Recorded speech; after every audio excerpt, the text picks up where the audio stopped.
So good morning, Radhe Radhe, जय श्री राम, अस्सलाम वालेकुम, जय धनेन्द्र, जय माता दी, भारत माता की जय। गुड मॉर्निंग मेरे प्यारे दोस्तों, मैं आदित्य सोनी स्वागत करता हूं एक बार फिर से आपके प्यारे से यूट्यूब चैनल ग्रेविटी स्पेस पर एक शानदार वीडियो लेकर, जहां आज हम लोग देखने वाले वैद्युत दुर्ध्रुव के कारण निरक्षीय स्थिति में वैद्युत क्षेत्र की तीव्रता की गणना करना। Yes, one of the most important question for UP board examination. बच्चों, बहुत ज्यादा इंपॉर्टेंट क्वेश्चन ये भी है आपके बोर्ड एग्जाम के फ्रेम ऑफ रेफरेंस से। तो आज के बाद ये जो आपका डेरिवेशन है, आज के बाद इसकी समस्याएं हो जाएंगी खत्म, क्योंकि आदित्य भैया के साथ हम देखेंगे इसका डेरिवेशन चुटकियों में। आज हम करेंगे इसको सॉल्व एक बहुत ही शानदार एग्जांपल के साथ। जानते ही हो कि घर घर की कहानी, एक था राजा एक थी रानी, और आज इसको पढ़ने के बाद हमारी हो जाएगी सारी खत्म कहानी। सो गाइस गाइस गाइस, चलो हम लोग फटाफट स्टार्ट करते हैं अपने ये डेरिवेशन को। अगर आपने वैद्युत दुर्ध्रुव के कारण अक्षीय स्थिति में वैद्युत क्षेत्र की तीव्रता गणना करनी अभी तक नहीं सीखी, तो डिस्क्रिप्शन में दिए गए लिंक पर अभी जाओ और जाके वो वीडियो देखो। मैं बता रहा हूं, मैं गारंटी कह रहा हूं कि देखने के बाद आपका अक्षीय स्थिति भी बिल्कुल क्लियर हो जाएगा। मैं फटाफट वीडियो को लेट ना करते हुए स्टार्ट करता हूं और वैद्युत दुर्ध्रुव के कारण निरक्षीय स्थिति की तीव्रता की डेरिवेशन जो है उसको मैं सॉल्व करता हूं। ठीक है, तो मैं सॉल्व करने से पहले मैं तुम्हें फिगर समझाना चाहता हूं। मेरा देखो यही एक कॉन्सेप्ट होता है, मेरा बचपन से एक ही कॉन्सेप्ट आता रहा है कि मैं थियरी पे जोर नहीं देता हूं, मैं जोर देता हूं कि फिगर कैसा बन रहा है। फिगर कह क्या रहा है कि मेरा दिल कितना पागल है सर, ये नहीं, मतलब मेरा दिल क्या उस फिगर के दिल से अटैच हो पा रहा है। सर फिलहाल तो मेरा दिल मेरी गर्लफ्रेंड के साथ है, वो सारी चीजें अलग बात है। तो मैं कह रहा था कि अगर तुम्हें फिगर में फीलिंग नहीं आती है, फिगर में फीलिंग नहीं आती है, तो तुम उस डेरिवेशन को समझ नहीं सकते हो। सर बहसबाजी बाद में करो, पहले डेरिवेशन समझाओ। मैंने कहा चलो आ जाओ। मैंने कहा फिर से वही पुराना डायलॉग। क्या डायलॉग? माना माना माना माना माना कोई ए बिंदु है, कोई बिंदु बी है जिस पर चार्ज माइनस क्यू है और प्लस क्यू है। वही पुराना घिसा पीटा डायलॉग जो हम लोग मारते थे। कौन सा? कात्या, मैं तेरा खून पी जाऊं। सर ओवर एक्टिंग बहुत करते हो, बाद में कर लेना, वैसे भी ओवर एक्टिंग करते हो, अच्छे लगते नहीं हो सर आप। मैंने कहा बीच की दूरी कितनी है? यल है, 2l। क्यों 2l थी? अब अच्छी स्थिति में जाके देख क्या होगी तो समझ में आएगा ना। मैंने बेलना से प्लीज टीम मुझे बेलना दिया जाए, वो बेलना प्लीज। एक सेकंड रुकना बच्चों, तुम्हारे लिए एग्जांपल था।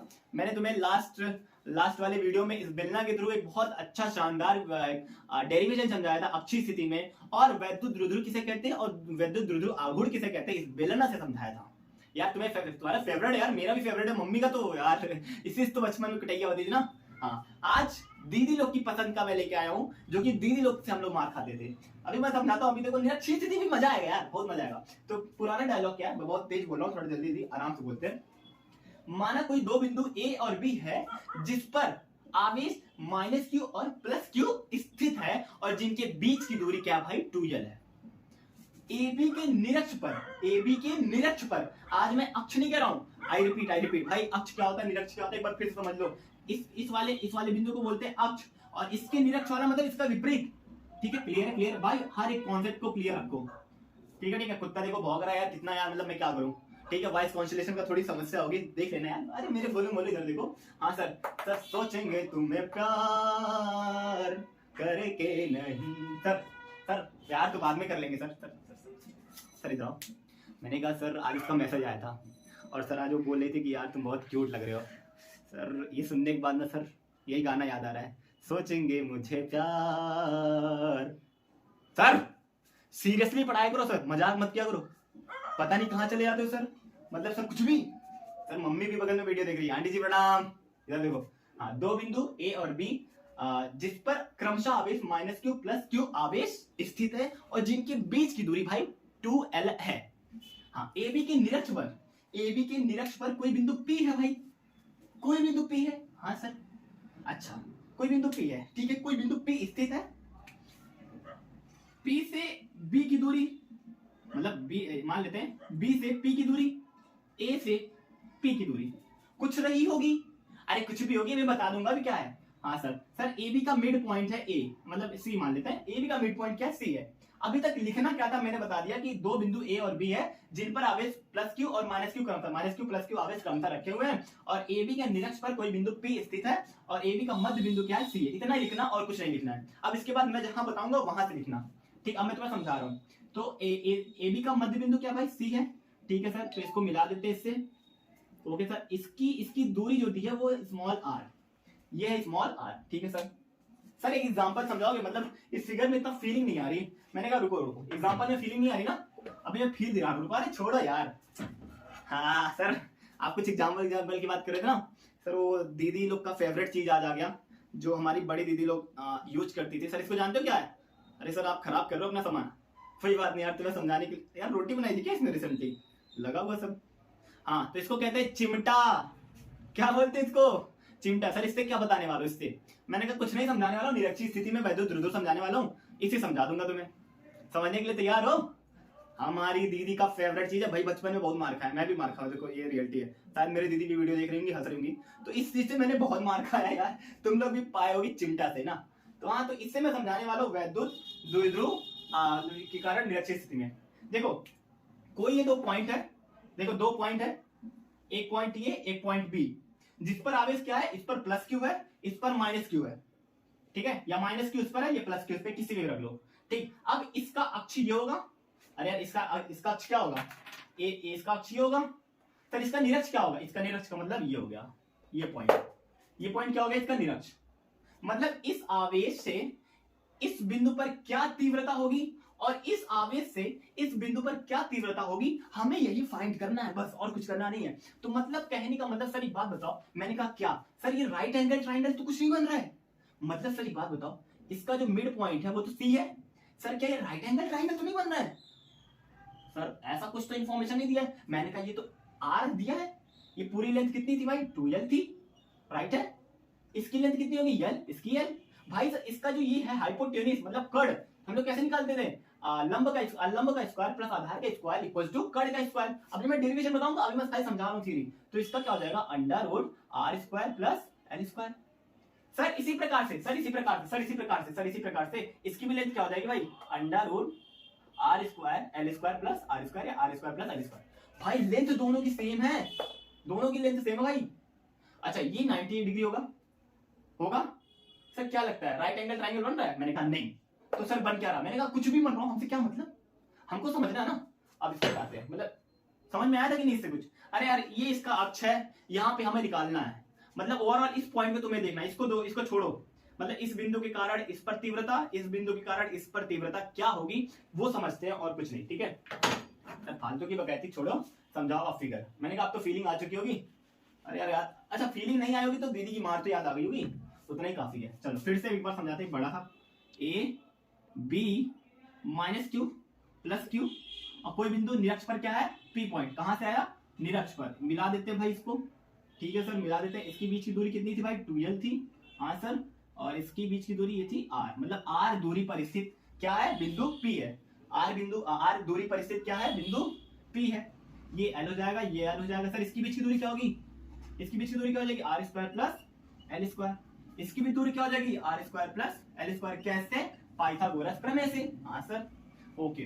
सर हमें एक चीज पढ़ाया गया है कि हमें अगर इसकी दिशा ज्ञात करनी हो, या इस आवेश की दिशा ज्ञात करनी हो, या इसकी आवेश की दिशा ज्ञात करनी हो, तो एक हम लोग धनात्मक आवेश रख देते हैं।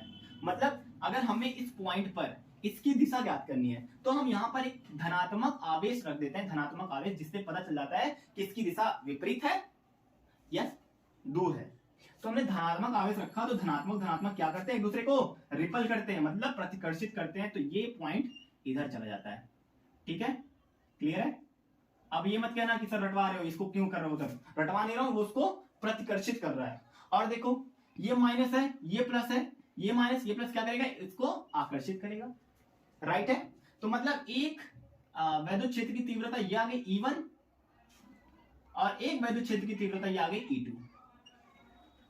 बस यहीं पे समझना, बहुत इंपॉर्टेंट चीज है भाई। एक E1 आ गई, ये E2 आ गई, ठीक है। थोड़ा मैं मिटा देता हूँ ये सब, थोड़ा तुम्हें क्लियरिटी दिखे, ठीक है।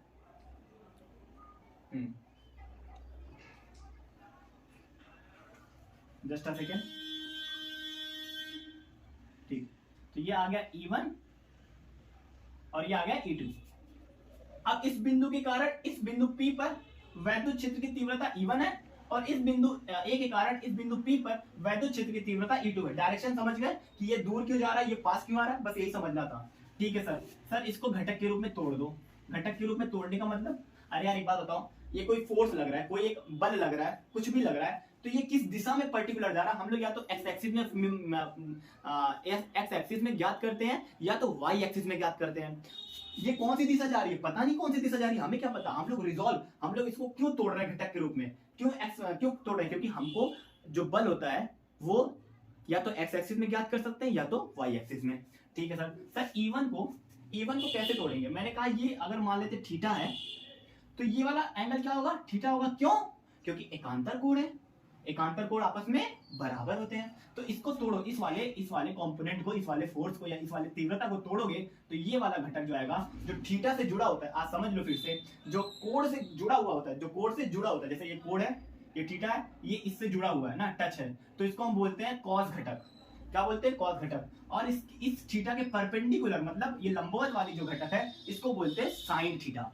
ठीक, तो ये हो जाएगा E1 कॉस थीटा और ये आ जाएगा E2 कॉस थीटा। मैं इस पे बहुत जोर इसीलिए दे रहा हूं क्योंकि इसको समझ लिए तो लाइव झिंगा लाला। ठीक है, अब E2 को तोड़ते हैं, E2 को भी तोड़ते हैं, E2 को तोड़ते हैं। अच्छा E2 को तोड़ते हैं, यहाँ पे साइन थीटा लिख लो, E2 sine theta, sorry E1 sine theta, E1 को तोड़ देना साइन थीटा। ठीक है, अब E2 को तोड़ते हैं। E2 को तोड़ेंगे कैसे, सर एक ये घटक है इसकी और सर एक ये घटक है। सर आप ध्यान से देखो ना, एक ये घटक हो गई, एक ये वाली घटक हो गई। अरे सर एक बात देखो सर, ये देखो लंबवत और बीच में से रिजल्टेंट जा रहा है। ये सर समझ में आ रहा, सर दिख रहा है, सर ऐसे नहीं दिखेगा, सर ऐसे नहीं दिखेगा, हाँ सर कुछ भी। अरे सर मान लो सर, यही मान लो, ये देखो, ठीक है, रिजल्टेंट कहाँ जा रहा है, रिजल्टेंट बीच में से जा रहा है। तो इस वाले को दो घटकों के रूप में तोड़ना है। कैसे तोड़ेंगे सर, ये वाला एंगल क्या है, थीटा है, ये वाला एंगल क्या है, थीटा है, तो सर ये वाला एंगल क्या होगा, थीटा। क्यों, एकांतर कोण। एकांतर कोण क्या होते हैं, बराबर होते हैं। ये संगत कोण था, ये एकांतर कोण है। ठीक है सर, अब देखो ध्यान से देखो, ये जो थीटा, ये एंगल से लगा हुआ है, ये जो थीटा जिससे लगा हुआ है इसको हम लोग क्या बोलते हैं, कॉस थीटा। तो हम लोग यहाँ पे लिखेंगे E2 कॉस ऑफ थीटा, और जिसके परपेंडिकुलर होता है, परपेंडिकुलर मतलब लंबवत, इसको हम लोग बोलते हैं E2 साइन थीटा, मतलब साइन थीटा वाला घटक बोलते हैं साइन थीटा। क्या क्लियर है इतना? बस अगर तुम्हें इतनी चीजें क्लियर हैं तो मैं बता रहा हूं कि आपका डेरिवेशन कंप्लीट हो गया। अब कुछ नहीं करना है, आपको अब परिणाम ही निकालना, परिणाम ही निकाल सकते हो। ठीक है, तो अब मैं फिगर खत्म हो चुका है, अब मैं डेरिवेशन कैसे करना है मैंने लिख रखा है यहाँ पर। माइनस क्यू के कारण बिंदु P पर तीव्रता, जैसा कि मैंने बताया था, इस माइनस क्यू के कारण इस बिंदु P पर क्या होगी तीव्रता, E1 equal to 1/4 pi epsilon not Q upon under root, ये डिस्टेंस क्या थी, under root R square plus L square. तो हम लोग का फॉर्मूला क्या होता था, E equal to 1/4 pi epsilon not Q upon R का स्क्वायर। तो R का स्क्वायर करेंगे तो अंडर रूट हट जाएगा। क्लियर है यहाँ तक, क्लियर है? ठीक है, तो E1 क्लियर है। अब प्लस Q के कारण, मतलब इस प्लस Q के कारण इस बिंदु P पर तीव्रता क्या होगी, E2 equal to 1/4 pi epsilon not Q upon R square plus L square, क्योंकि दोनों की लेंथ समान है। ठीक है सर एक बात बताओ, यहाँ पर cos थीटा भी आएगा और यहाँ पर भी cos थीटा आएगा। क्यों आएगा सर, यहाँ पर देखो ना सर, हमने इसको रिजॉल्व किया है, तो सर ये वाला E1 साइन थीटा और सर E2 साइन थीटा, ये ऊपर था, ये नीचे है, ये ऊपर। सर ये क्या कर रहे हो, सर ये क्या कर रहे हो? अरे यार कुछ नहीं, मैंने कहा ये एक ऊपर था एक नीचे था, दोनों क्या हुआ, कट गया। मतलब मुझे कोई एक लोग इधर खींच रहे हैं, कोई मुझे इधर खींच रहा है। मान लो एक लड़की इधर खींच रही है, एक लड़की इधर कह रही नहीं आदित्य सर मेरे हैं, आदित्य भैया नहीं बोल। अरे सर एक तो कह रहे हो लड़की खींच रही है, ऊपर से कह रहे हो भैया। अरे मतलब मान लिया करो यार, मान लो एक्स मुझे इधर खींच रही है, वाई इधर खींच रही है, मैं यहीं रहूंगा, मैं सख्त लवंडा हूँ। देखो लड़कियों की एक अदा होती है कि वो तुम्हें व्हाट्सएप की डीपी दिखा के इंप्रेस करेगी, लेकिन तुम्हें आधार कार्ड की फोटो पे ही डिपेंड रहना है। समझ गए? आधार कार्ड वाली फोटो को देख के लड़की को इंप्रेस करना। हाँ, तो प्लस क्यू के कारण देखो अब क्या बचा, एक E1 cos थीटा बचा, एक E2 cos थीटा, और तो सब कट गए, और तो कुछ बचा नहीं। तो ये प्लस ये मतलब A प्लस ये, तो परिणामी क्या निकला, E1 प्लस E2, मतलब E1 ये है, E2 ये है, तो E1 प्लस E2 तो क्या हो जाएगा, E1 cos theta plus E2 cos theta. तो यहाँ लिख सकते हैं E1 cos of theta plus E2 cos of theta बराबर 2E cos थीटा। अरे यार E1 E2 बराबर है यार, देखो भाई E1 E2 बराबर है कि नहीं बराबर है, ये वाला देखो वैल्यू, ये वाली वैल्यू, तो हम क्या यहाँ पे E1 नहीं लिख सकते, या E1 लिख दो, या आपकी मर्जी E2 लिख दो, आपकी मर्जी, दोनों बराबर है। बस मैं आपको बता रहा हूँ ये E1 है, ये E2 है, दोनों की वैल्यू क्या है, बराबर है। तो हम यहाँ पे लिख देते हैं 2E1 लिख देते हैं, 2E रहने देते हैं, 2E cos थीटा। ठीक है, तो चलो E1 लेते हैं तुम्हारी खुशी के लिए, 2E1 की वैल्यू चाहिए ले लो, चाहिए कोई भी यार, दोनों बराबर है। ठीक है, 1/4 pi epsilon not Q upon R. R क्या है भैया? आर क्या है? आर स्क्वायर प्लस एल का स्क्वायर। ठीक है सर, अभी बचा कॉस थीटा। कॉस थीटा की वैल्यू कैसे निकालेंगे? कॉस थीटा होता है लाल लाल बटे कक्का, पढ़ोगे नहीं? अरे पढ़ोगे नहीं? ये साइन होता है, ये कॉस होता है, ये टेन होता है ना, ये कॉसेक होता है, ये सेक होता है, ये कॉसेक होता है, सॉरी कॉसेक करें, कॉट होता है। तो कॉस थीटा क्या होता है? आधार बटे कड़। आधार हमारा एल हो गया और कड़ हमारा क्या हो गया? ये आधार बटे कड़, आधार बटे कड़। तो कॉस ऑफ थीटा क्या हो गया? कॉस ऑफ थीटा क्या हो गया? यहाँ से निकाल लो, cos theta equal to l upon under root are square plus L square. उड़ी बाबा, सर समझ में आ गया। सर ऐसे ना मुझे तुम देखो, सीने से लगा लूंगा। सर सीने वाली बात मत किया करो सर। सर किसी की फील आती है, मन करता है कि अगर वो होती तो आज हम इस समस्या में ना होते। कौन सी समस्या यार? मैं अगर कहूँ तुम साहसी, कायनात में नहीं है कोई तारीफ दिल में। सच है कुछ? अब बताओ क्या करना है? गाना? तुम गाना पे क्यों ध्यान देते हो यार? तुम पढ़ाई करो। हाँ सर। सर एक बात बताओ सर, ये 1 है सर, रूट हटाएंगे तो इसकी वैल्यू, मतलब सर इधर देखो, ये है R square plus L square. Root हटाएंगे तो क्या हो जाएगा? इसकी वैल्यू 1/2 हो जाएगी। और एक ऑलरेडी पहले से एक पड़ा है R square plus L square, यहाँ पे 1 है, कुछ नहीं तो मतलब 1। तो ये जुड़ेगा, क्या हो जाएगा? जुड़ेगा तो R square plus L square का 3/2 लिख सकते हैं। अरे 1 + 1/2 जब गुणा करते समय घाते, अरे यूपी बोर्ड वालों जुड़ जाती हैं। तो हम डायरेक्टली यहाँ पे लिख दे रहे हैं 1/4 pi q upon r square plus L square का 3/2। क्लियर है? क्लियर है यहाँ तक? अब यहाँ पर एक हम लोग पागलपंती करते हैं, और वो पागलपंती हम लोग क्यों करते हैं मुझे भी नहीं पता, लेकिन हम लोग करते हैं। हमें लग रहा है कि एल भी छूट रहा है, एल बस। ठीक है, आ जाओ फटाफट। हम लोग क्या कहते हैं? वही हमारा पुराना डायलॉग, क्या कि अगर एल की वैल्यू बहुत छोटी हो जाए आर से तो एल स्क्वायर की वैल्यू क्या हो जाएगी? बहुत छोटी हो जाएगी आर स्क्वायर से। तो हम लोग निगलेक्ट कर देते हैं। तो हम लोग एल स्क्वायर की जगह क्या कर देंगे? 0 कर देंगे। और देखो 2, और इन दोनों को साथ में लिख देते हैं, 2l × q अपॉन क्या बचा? 4πε0। क्या बचेगा? आर स्क्वायर की पावर 3, आर स्क्वायर की पावर 3, मतलब एल स्क्वायर 0 हो गया। हाँ सर, 1 तो 3/2। अब ये 2 से ये 2 कैंसिल हो गया, क्या बचा? अच्छा 2l × q। भाई p इक्वल टू क्या होता है? p इक्वल टू क्या होता है? Therefore p equal to 2l × q। अब नहीं पता है तो पिछले लेक्चर में जाओ। ठीक है, हाँ तो यहाँ पे हो जाएगा p अपॉन 1/4 पाई ε0 p अपॉन r का क्यूब। ठीक है, p अपॉन r का क्यूब। ठीक है, क्लियर है यहाँ तक? चलो अब इसके बाद हम लोग क्या हो जाएगा? आंसर आ जाएगा। यही हम लोग को फाइंड करना था, वैद्युत क्षेत्र की तीव्रता निकालना। तो इसको हम लोग के भी लिख सकते हैं ना भाई, के भी लिख सकते हैं, के पी अपॉन आर का क्यूब। ये हमारी वैद्युत क्षेत्र की तीव्रता आ गई। या इसी को ऐसे लिख दो, 1/4 पाई p अपॉन आर का क्यूब। ठीक है, हैंस प्रूफ। यही हमको प्रूफ करना था, और जो कि हम लोगों ने बहुत ही शानदार तरीके से इसको प्रूफ किया। तो मिलते हैं फिर से एक शानदार वीडियो में। तब तक मेरे प्यारे दोस्तों पढ़ाई करते रहिए, खेलते रहिए, कूदते रहिए। मिलते हैं और एक शानदार वीडियो में, तब तक के लिए ओके बाय।